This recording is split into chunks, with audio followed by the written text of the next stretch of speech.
Hi, I'm Ruth, and I'm with Sage Gardens and Art Studio, and what I'd like to do is do a book review of Ribbon Candy Hooking's new magazine book that they have out called Barn Quilts. It's part of their Magpie Times series.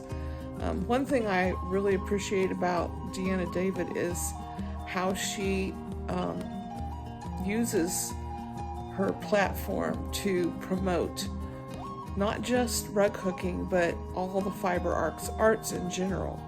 And I really appreciate that about her.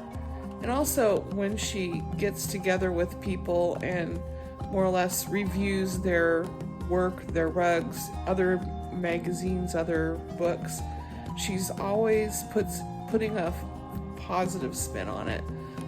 As an art teacher, when I was teaching art, I didn't find it advantageous at all to overly critique people's works. You could always find something good about what they were doing. Even little kids, I could always, talk to them about their work and say, well, I just love your colors, even if they weren't doing a really super good job.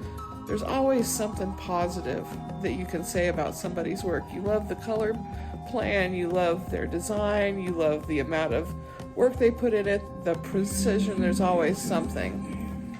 So that's something that I really appreciate about her, and I think that her magazine, Magpie Times, is a really beneficial magazine in that it promotes fiber arts, and there's no advertisements in it. You're getting a lot for your money.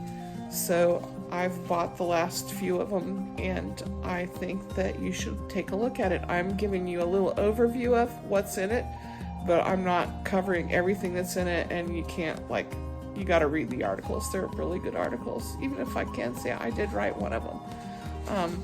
I went and visited Just Jennifer's in Blue Eye, Missouri, and I made a video about that, but I wrote an article for Magpie Times that profiled her, and that's in there too. So anyway, I just like you to take a look at this, and I'll make a few comments along the way, but this is a great magazine. Rebecca Martin from Storyteller Wool has a lot of her stuff on the front, and there is also an article about her and what she's done, and it is awesome to see what somebody can do in miniature.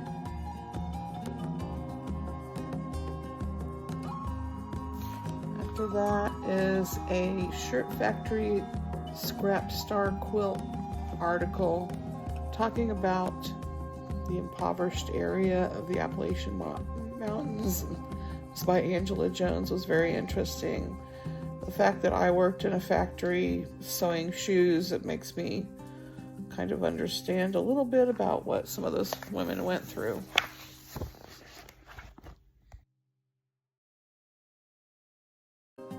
Betty Ann Cormier is grandniece of Bella Fort from Chetty Camp, North Nova Scotia, and she wrote an article about her great aunt and Chetty Camp frames and rug hooking.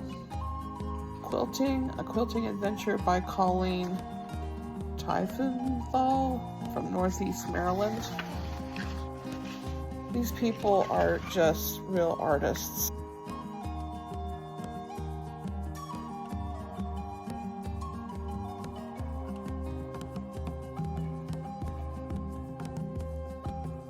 Julia Minch from New Jersey is an amazing artist, and you can really see how her artistry in rug hooking and quilting transfer over to each other. It's just, she's a very amazing artist.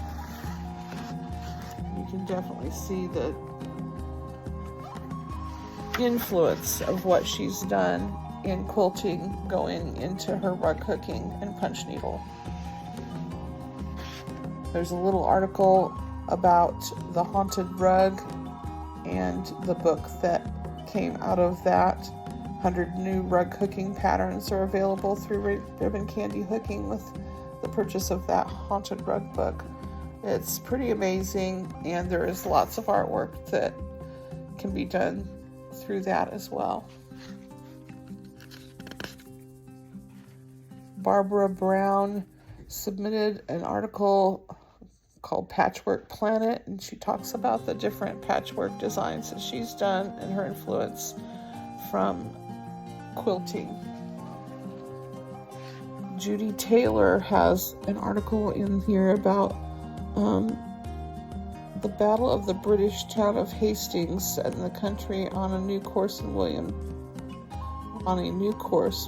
Duke of Normandy, beat the forces of the Anglo-Saxon King Harold Godwinson that day, bringing forth the Norman conquest of Britain. She gives a little bit of historical perspective, and then she created a rug that portrays some of that battle and the pageantry that had to do with that. It just is amazing. And I do believe that she put some patterns in the back of this book.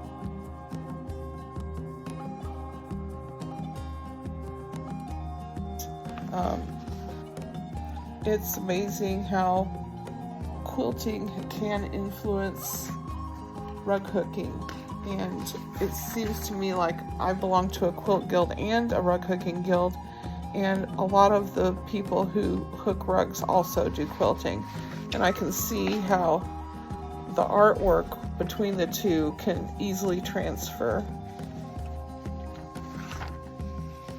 This is an article that I wrote about Just Jennifer's store. She has found success in doing quilting as well as locker hooking. If you enjoyed this video, I would appreciate it if you'd give it a thumbs up and subscribe to my channel. I'm going to try to have more about rug hooking and quilting as we go along on our journey of learning. Richard and I both are involved in rug hooking and quilting, so it would help us out if you, and besides, we would just like to be able to connect with other artisans. So give it a thumbs up, and any comments would be greatly appreciated as well.